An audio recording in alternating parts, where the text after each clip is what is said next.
The silent exodus, the great hall of Orinth 7 was quiet. 7 ancient species sat in their floating chairs, looking down at the small human woman who stood alone on the speaking floor. Her name was Yuna, and she had served as humanity's ambassador for 15 years. She knew every face in this room. She knew their lies. She knew their smiles that meant nothing.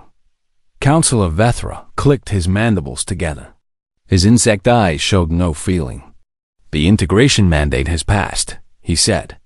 Humanity will surrender all military vessels within 60 standard days. Your research facilities will be closed. Your people will undergo genetic optimization to remove aggressive tendencies. Yuna stood very still. The other ambassadors in the gallery whispered to each other. Everyone expected the human to shout, to cry, to beg. Humans were emotional creatures. Everyone knew this, but Yuna simply bowed her head. The Council's wisdom is noted, she said. Her voice was soft, calm. Humanity will respond appropriately. Vethra leaned forward. This was not the reaction he wanted. You understand what this means? Your species will be improved, made suitable for galactic civilization. I understand perfectly, Yuna said. She raised her eyes to meet his. Something in her gaze made the old insect uncomfortable, though he could not say why. Is there anything else? There was nothing else. Yuna walked out of the great hall. Her footsteps echoed in the silence. Nobody stopped her. Nobody spoke to her. She was already forgotten. That night, Yuna sent a single message to every human colony in the galaxy. It contained only 3 words. The time has come. Far away, on a mining station near the Corvin Nebula, a man named Do-Yun read the message. He was the chief engineer of the human colonial fleet. His hands were rough from years of work. His hair was turning gray. He had built ships his entire life. Now he would use them. He walked to the central hub, where 200 humans waited. Families, workers, children. They looked at him with eyes full of fear and hope. Back only what matters, Do-Hyun said. We leave at midnight. No lights, no signals. We go quietly. A young woman named Sujin stood at the back of the crowd. She worked in intelligence. She knew things that would make the council tremble if they ever learned the truth. She knew that humans had been preparing for this day for 50 years. They had hidden ships. They had mapped routes beyond the rim, into space that no other species had ever explored. They had planned everything. Where will we go? A child asked. Diane knelt down to look at the boy. Somewhere new, he said. Somewhere we can be ourselves. Across the galaxy, the same scene repeated itself 1,000 times. On farming worlds and space stations. On research vessels and trading posts. Humans packed their bags. They held their children. They said goodbye to homes they had built with their own hands. They did not fight. They did not argue. They simply left. The council noticed something was wrong after 3 weeks. A shipment of medical supplies failed to arrive. A communication station went dark. A colony world sent no reports. Counselor Vethra sent investigators. They found empty buildings, cold engines, beds that had not been slept in for days, food left rotting on tables, toys abandoned in nurseries. Where did they go? The investigators asked each other. Nobody knew. The humans had vanished like morning fog. No battle, no protest. No final message of anger or hate. Just silence. Vethra called an emergency session of the council. This is impossible, he hissed. 12 billion humans do not simply disappear. But they had. Satellite images showed human ships moving toward the rim, that distant edge of known space where the stars grew thin and the darkness stretched forever. The ships moved in perfect formation. They made no attempt to hide. But by the time anyone thought to stop them, They were already gone. "Let them go," said Counselor Methrai, a being of pure energy who rarely spoke. "The rim is death. They will find nothing there but cold and darkness. In a generation, they will come crawling back, begging for readmission." The other counselors agreed. Humanity was foolish, emotional. They could not survive alone. The galaxy would continue without them. Una was the last human to leave Orange 7. She had stayed to close the embassy, to sign the final papers, to watch the council celebrate what they thought was victory. On her final night, she walked through the empty halls where humans had once lived and worked. She touched the walls. She remembered the voices of friends who had already departed. She felt no anger. Anger was wasteful. She felt something else. Something patient. Something old. She placed a small data crystal on her desk. Inside was a single word, programmed to glow when touched. "Remember." Then she walked to the docking bay where her ship waited. It was a small vessel, old but reliable. Dayan had built it himself many years ago. It would carry her beyond the rim, to join her people in whatever world they were building. She did not look back. There was nothing left to see. The ship's engines hummed to life. The station's lights grew small in the darkness. And then there was only stars. Sujin was waiting for her on the other side. The intelligence officer had set up a temporary command post on a moon orbiting a nameless planet. Her screens showed the positions of every human vessel, a great fleet of hope moving deeper into the unknown. "The council thinks we're running away," Sujin said. Una sat down and accepted a cup of warm tea. "Let them think that. They'll forget about us. That's the plan." Sujin frowned. "And when they remember?" "When they realize what they've lost." Una looked out the window at the strange stars of this new territory. Somewhere ahead, millions of humans were building new homes, planting new gardens, teaching their children that the universe was bigger than the council had ever imagined. "When they remember," Una said softly, "we'll be ready. Not to fight, not to conquer, but to show them what they could have been, if only they had treated us as equals." She closed her eyes. The tea was warm in her hands. Behind them, the known galaxy continued spinning. The council held its meetings. The elder species played their games of power. Nobody noticed that something essential was missing. Nobody understood that the small, emotional, aggressive humans had been the glue holding everything together. That they would learn. In time, they would all learn. And humanity would be waiting. The quiet years, 50 years, had passed since the humans left. The galaxy had moved on. Children were born who had never seen a human face. History books mentioned them briefly, a failed species that could not adapt to civilized society. A footnote. A warning. Minho was young for an archivist. He worked in the great library of Orange 7, surrounded by data crystals that held the memories of 10,000 years. His job was simple. He organized. He cataloged. He asked no questions. But Minho had a curious mind.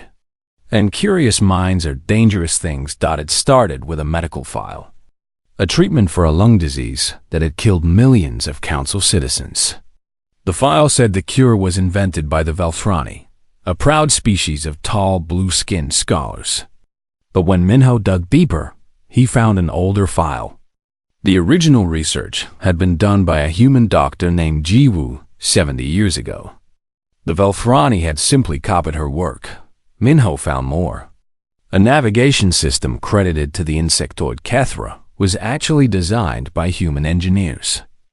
A farming technique that saved 3 worlds from famine came from human agricultural scientists.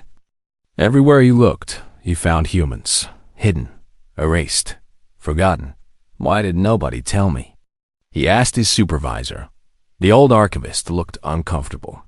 The council decided it was better to simplify history. Humans were problematic. It was easier to remove them from the records. That night, Minho could not sleep. He kept thinking about those hidden files, about all the knowledge that humans had created, about how the galaxy had erased them, like they never existed. He decided to find out more. The journey took him to a small station, on the outer edges of council space. There, in a repair shop that smelled of oil and metal, he found her, Ji-woo, the doctor who had cured the lung disease. She was old now, over 90 years old, but her eyes were sharp and clear. "You're the archivist," she said, "the one who's been digging through old files." Minho was surprised. "How did you know?" "I still have friends. Not many, but enough." She gestured for him to sit. "What do you want to know? Why did you stay when all the other humans left?" Ji-woo was quiet for a long moment.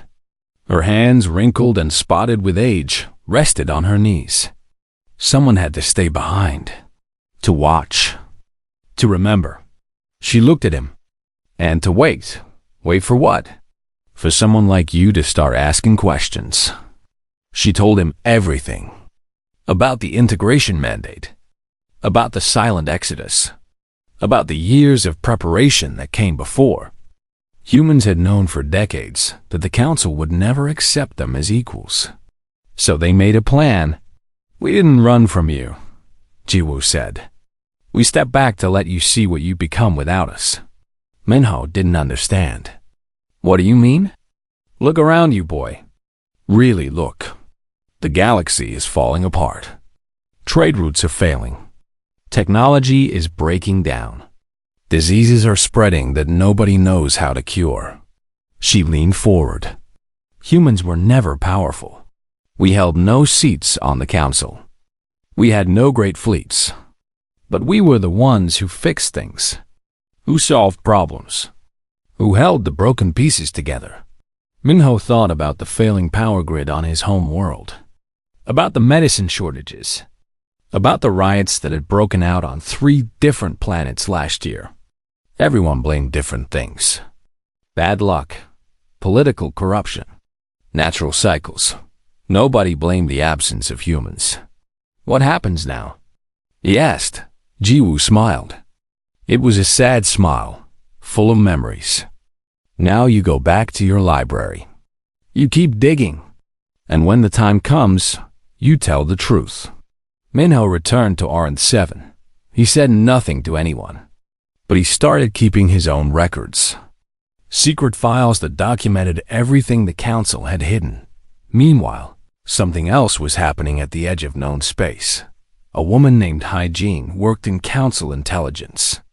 Her job was to monitor communications from the rim, that vast darkness where the humans had fled. For 50 years, there had been nothing, just static and silence. But 3 months ago, the signals changed. Hyjin sat in her dark office, headphones pressed to her ears. The sounds were strange. Not distress calls, not random noise. Something structured, something intentional. She reported her findings to her superiors. They told her to ignore it. "The humans are dead," they said. "Whatever you're hearing is just echo from old satellites." But Hyjin knew the difference between echoes and voices. And these were voices. Millions of them. The council decided to send a patrol ship to investigate. It was a small vessel with a crew of 12. They crossed the rim and disappeared into the unknown. 3 months later, the ship returned. Hyjin was there when the airlock opened. The crew walked out slowly. They were alive. They were unharmed. But something in their eyes had changed. They looked like people who had seen something too big to understand. The captain was a Vofrani named Sora. She was shaking as she filed her report. "They're building something," she said. "Out there in the darkness, ships, stations, whole worlds." "The humans?" Hyjin asked. Sora nodded. Her blue skin had gone pale. "They're not dying. They're thriving. And they're building something we've never seen before." "What kind of something?" Sora looked at her with hollow eyes. I don't know, but it's beautiful, and it's terrifying. And I think she stopped, swallowed. I think they're waiting for us. The report was classified immediately. The council decided that panic would serve no purpose. Better to keep the citizens calm. Better to pretend everything was normal. But rumors spread. They always do. Traders who ventured near the rim told stories of lights in the darkness, of ships larger than any ever built, of signals that carried music and laughter and the sound of children playing. Minho heard the rumors. He added them to his secret files. Jiwoo heard the rumors. She smiled and said nothing. Haijin heard the rumors. She applied for transfer to a station closer to the rim. The galaxy continued to crumble. Old alliances broke down. Ancient hatreds resurfaced. Two species went to war over a mining dispute that could have been solved with a single conversation. And somewhere beyond the rim, humanity continued to build. Patient, quiet, waiting. The council still believed they were in control. They still held their meetings and made their declarations. They still pretended that the universe revolved around them. They had no idea that everything was about to change. The crumbling pillars 100 years after the Exodus, the galaxy was burning. Two of the elder species had gone to war. Their fleets clashed above ancient worlds. Billions died in the crossfire. Planets that had stood for millennia were reduced to ash and rubble. 3 other species faced collapse. Their economies had failed. Their people starved. Their governments crumbled into chaos and violence. The Great Council of 7 was now a council of 2. And those 2 hated each other. Meanwhile, beyond the rim, a young captain named Taeyong stood on the bridge of his ship and watched the stars. He was born out here, in this new territory that humans had claimed as their own. He had never seen the old galaxy. He knew it only from stories tales of arrogance and cruelty, of a civilization that had thrown humanity away like garbage. Captain, said his navigator, we're receiving signals from the border. Taeyong turned. What kind of signals? Distress calls. Hundreds of them. Ships crossing from council space. They're asking for help. For decades, this had been happening. Refugees from the dying galaxy, fleeing toward the rim, hoping that the humans would take them in. At first, there had been only a few. Now there were thousands. Soon there would be millions. Set course for the border, Taeyong said, and prepared the medical bays. His crew moved without hesitation. They had done this many times before. On a station at the heart of human territory, a scientist named Yoonji worked on Project Homecoming. It was humanity's greatest secret, a plan that had been developing for 3 generations. Nobody outside human space knew it existed. Yoonji was tired. She had been working for 30 hours without sleep. Her screens showed calculations that would take a normal mind years to understand. But Yoonji was not normal. She was the product of 100 years of education, of human knowledge passed down and improved and refined. Her assistant, a young man with worried eyes, brought her coffee. The council patrol came back again, he said. They scanned our outer stations. Let them scan, Yoonji said. They won't understand what they're seeing. What are they seeing? Yoonji smiled. Hope, but they don't recognize it anymore. At the border, a man named Ji-hoon waited for the refugee ships to dock. He was a diplomat, one of many that humanity had trained for this purpose. His job was to meet the newcomers, to calm their fears, to show them that humans were not the monsters the council had claimed. The first ship carried Valthrani, tall, blue-skinned, proud. They had been scholars once. Now they were starving. Their clothes were torn. Their children cried from hunger. Ji-hoon bowed to them in the traditional Valthrani greeting. Welcome, he said in their language. You are safe here. The Valthrani leaders stared at him with suspicion. Why would you help us? After everything the council did to your people? It was a fair question. Ji-hoon had asked it himself many years ago. Why should humans show mercy to those who had shown none? Because revenge is easy, Ji-hoon said. Anyone can destroy. It takes strength to build. It takes courage to forgive. He gestured toward the station behind him. Come, there is food. There is medicine. There is a place to rest. The Volthrani hesitated. They had been taught that humans were savage, emotional, dangerous. They expected to be put in cages, to be treated like prisoners. Instead, human doctors checked their health. Human cooks prepared their food. Human teachers offered to educate their children. One of the Volthrani children, a little girl with silver eyes, approached Yoonji during a tour of the science facility. Are you going to hurt us? She asked. Yoonji knelt down to meet her eyes. No, she said. We're going to teach you. If you want to learn, why? Yoonji thought about this question. It was the same question every refugee asked. Why help? Why give? Why not take revenge for a century of cruelty? Because hatred is heavy, Yoonji said. If you carry it too long, you forget how to put it down. We left the old galaxy so we wouldn't have to carry that weight. She smiled at the child. We didn't leave because we hated you. We left because staying would have meant becoming like you or destroying you. Neither was acceptable. The child didn't fully understand. But she would. In time, they all would. Taeyong received orders to approach council space. Not to invade. Not to attack. Just to observe. He piloted his ship to the edge of the rim and looked out at the galaxy he had never known. It was smaller than he expected. Dimmer. Many of the stars he should have seen were hidden behind clouds of debris, the remains of shattered worlds. So many dead, whispered his navigator. Yes, Taeyong said. And so many still living. Still suffering. Still waiting for someone to help. His communication officer looked up.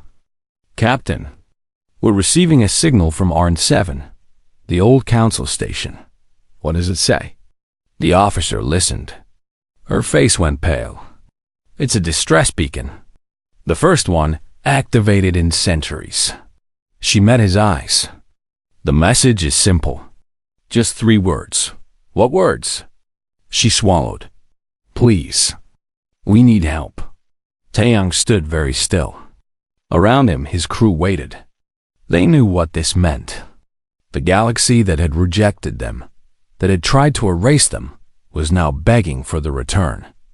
What do we do, Captain? His navigator asked. Taeyong thought about his grandmother, who had been born on a colony world before the Exodus.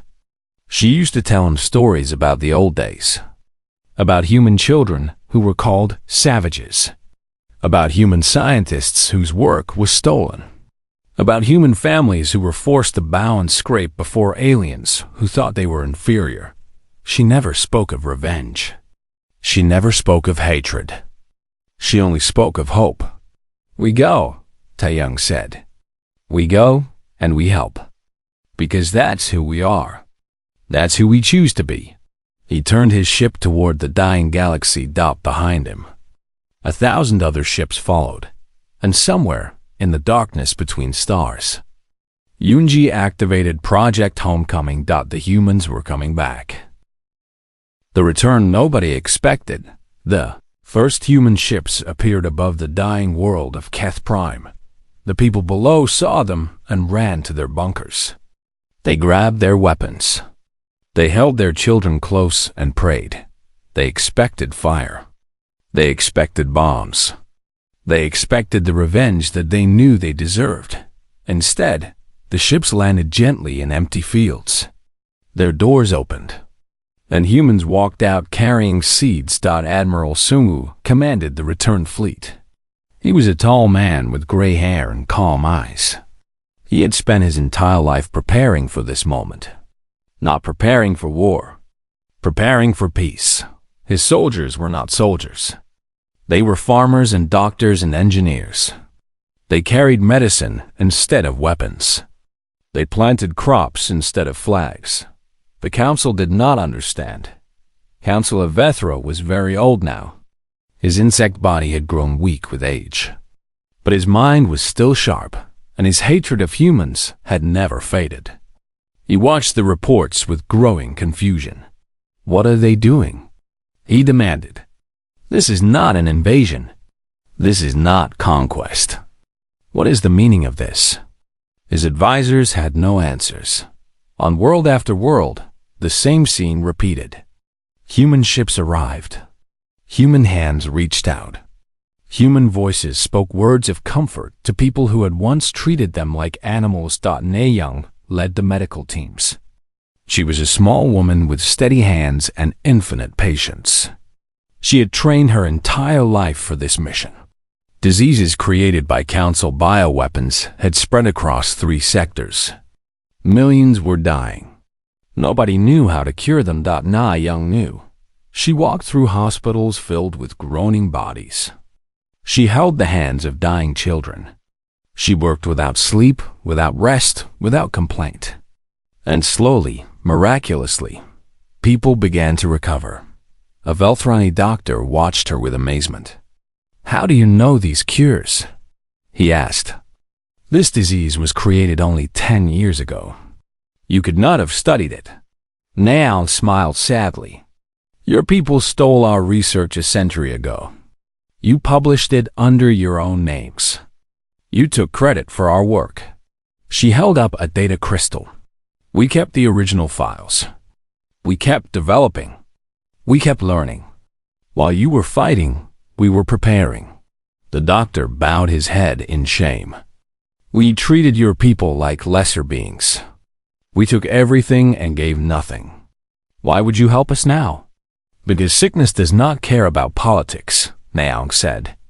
And neither does compassion. Ambassador Haniel arrived at Orange 7 3 weeks after the return began. She was young, barely 30 years old. But she carried herself with a dignity that made elder beings nervous. She was Yuna's great-granddaughter. She had grown up hearing stories of the old ambassador who had walked out of the council chamber with her head held high. Now Haniel walked into that same chamber. The floating chairs were mostly empty. Only 2 council members remained. The great hall that had once held the rulers of the galaxy now felt small and sad. Vethra looked down at her with his ancient insect eyes. So, you have returned. To gloat, I suppose. To mock us in our weakness. No, Haniel said. I came to talk. Talk? Vethra made a clicking sound that might have been a laugh. What is there to talk about? You have won. The council is finished. Take your revenge and be done with it. Haniel was quiet for a moment. She looked around the great hall. She thought about her great-grandmother standing in this same spot, accepting insults with grace, knowing that someday things would be different. You don't understand, Haniel said softly. We never wanted revenge. We wanted equality. We wanted respect. We wanted to be seen as partners, not pets. She met Vethra's eyes. We left because you gave us no choice. We return because your people are dying, and we cannot watch suffering without offering help. And what do you want in return? Haniel smiled. It was her great-grandmother's smile, patient, knowing, sad. No terms. Only a question. Are you ready to be equals? Vethra stared at her. For 100 years, he had believed that humans were inferior, that they were emotional creatures who needed to be controlled, that the integration mandate had been necessary and right. Now a human woman stood before him, offering salvation without conditions. And he did not know what to say. Not all council members accepted the return peacefully. A faction of hardliners refused to believe that humans came in peace. They planned an attack. If they could not defeat humanity through strength, they would destroy their leaders through treachery. During a celebration of the first successful harvest on Keth Prime, An assassin moved through the crowd. He was a young council soldier who had been raised to hate humans. He carried a weapon that could kill with a single touch. He approached Haniel from behind. Nobody saw him. Nobody expected violence at a festival of hope. But a human soldier named Kyung-soo was watching. He was old for a soldier, nearly 50. He had joined the return fleet because he wanted to see the galaxy his grandparents had fled. He wanted to understand the place that had hurt his people so deeply. He saw the assassin. He saw the weapon. And without thinking, he moved. The weapon touched Kyung-soo instead of Haniel. Pain exploded through his body. He fell to the ground, his heart stopping, his breath fading. HFY War caught him as he fell. "Why?" she whispered. "Why did you do that?" Kyung-soo looked up at her with dying eyes. He tried to smile. "We knew," he whispered. "We knew some of you wouldn't understand." "That's okay." He coughed. Blood appeared on his lips. "We'll wait." He died in her arms. The crowd fell silent. The assassin was captured. The council hardliners were exposed and arrested. But the moment had changed something. Vethra watched the recording of Kyung-soo's death. He watched a human die to save the great-granddaughter of a woman he had once dismissed as worthless. He watched the human smile as life left his body. For the first time in his ancient life, Vethra felt shame. He called for a meeting with Admiral Sungwoo. The two old enemies sat across from each other in a small room. Neither spoke for a long time. Finally, Vethra said, "I do not understand your people." Sungwoo nodded. "That's fair. We spent 100 years trying to understand ourselves. You had every right to destroy us. You had the power. You had the numbers. You had the anger." Vethra shook his head. "Why didn't you?" Sungwoo thought about this question. He thought about the generations of humans who had worked and planned and hoped for this day. He thought about his own children who had never known hatred. "We left so we wouldn't become monsters," he said simply. "We returned to prove we didn't." Vethra was silent. "We're not asking you to love us," Sungwoo continued. "We're not asking you to understand. We're only asking for the chance to work together, to build something better than what we had before." The old insect looked at the old human. Two species that should have been enemies. Two lives that should have ended in violence. "Perhaps," Vethra said slowly, "I have been wrong. About many things." It was not an apology. It was not enough, but it was a beginning. The new dawn 150 years after the Exodus. The galaxy was unrecognizable. The Council no longer existed. In its place stood the unified Galactic Assembly, a gathering of equals where every species, great and small, had a voice. The floating chairs of Orange 7 had been replaced by a round table where everyone sat at the same level. Junho was a historian. It was his job to document the century of change, to record the stories of those who had lived through the transformation. He spent his days interviewing survivors, collecting memories, building an archive that would last forever. Today, he was interviewing the oldest humans still alive. Dongyun was 180 years old. He had been a young engineer on the day of the Exodus. He had helped build the first settlements beyond the rim. He had watched 3 generations grow up in freedom. Now he sat in a comfortable chair on a station orbiting Earth, the planet that humans had left so long ago. The world below was green and blue again.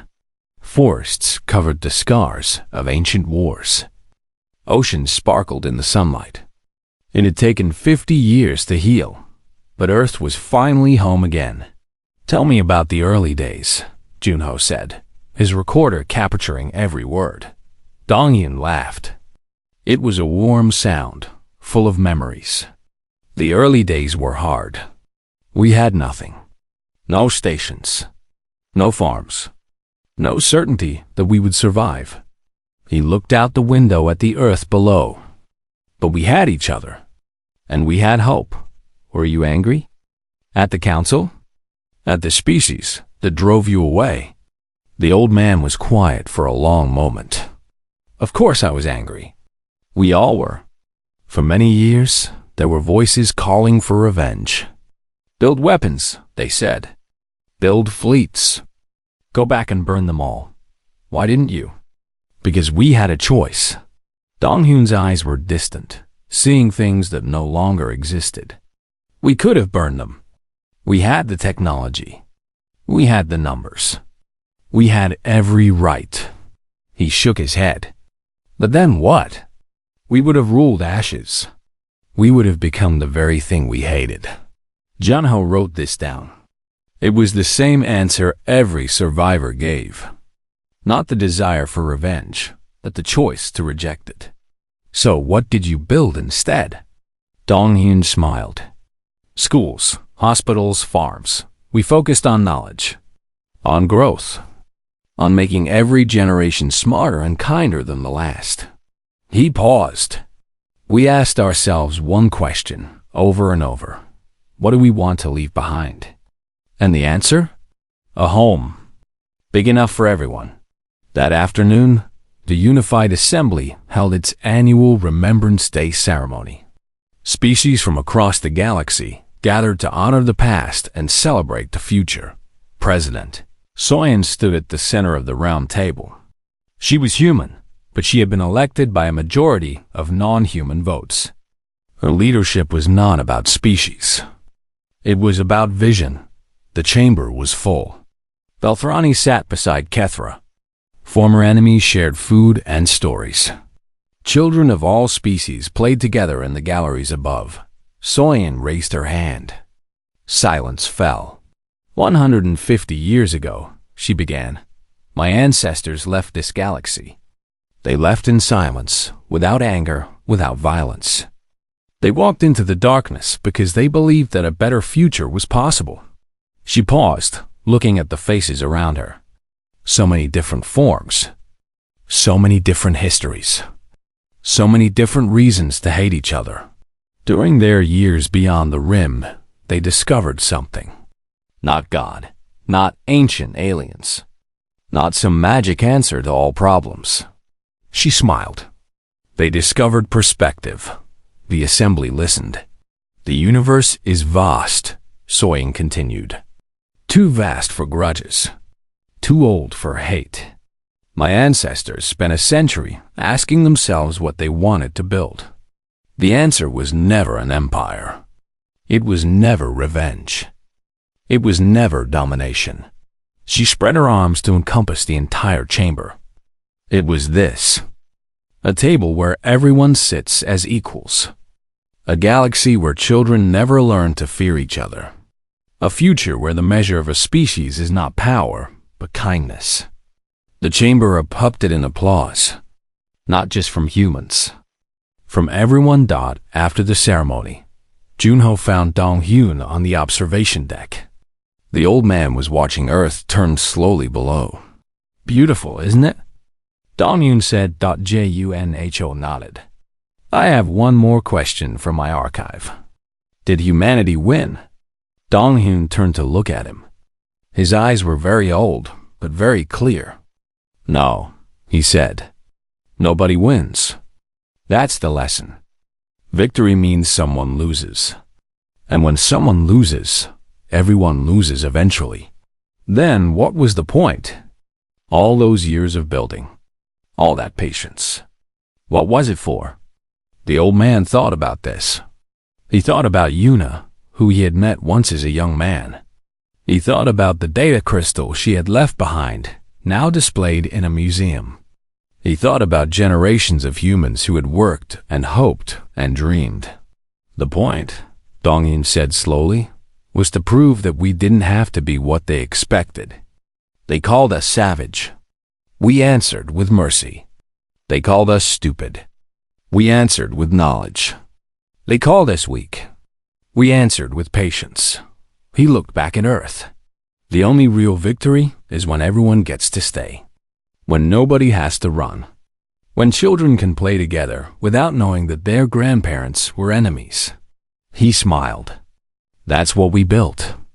Not an empire. A home. A tugging at his sleeve interrupted them. Dong-Yun looked down to see a small Velthrani child, silver eyes, blue skin, no more than 5 years old. Are you the old human? The child asked. The one who was there at the beginning? Dong-Yun knelt down, his old knees protesting. I am. What are humans really like? It was the question every child asked, sooner or later. Dong-Yun had answered it 1,000 times. He would probably answer it 1,000 more before he finally left this life behind. We're like everyone else, he said. Scared, hopeful, trying to be better than we were yesterday. The child nodded seriously. Then she ran off to join the other children, Velthrani and Human and Kethra, all playing together, all laughing at some game that only made sense to the young. Dong-Yun watched them go. Junho watched him. You're crying, Junho said. The old man touched his cheek. So he was. Tears of joy, he said. I never thought I'd live to see it. Children who don't know hate. Children who see each other as friends, not enemies. He looked at Junho. Write that in your archive. Write that the greatest thing humanity ever built wasn't a ship or a station or a weapon. It was a generation that forgot how to hate. Junho wrote it down. Behind them, Earth continued to turn. Blue and green and alive. Home again, after so many years.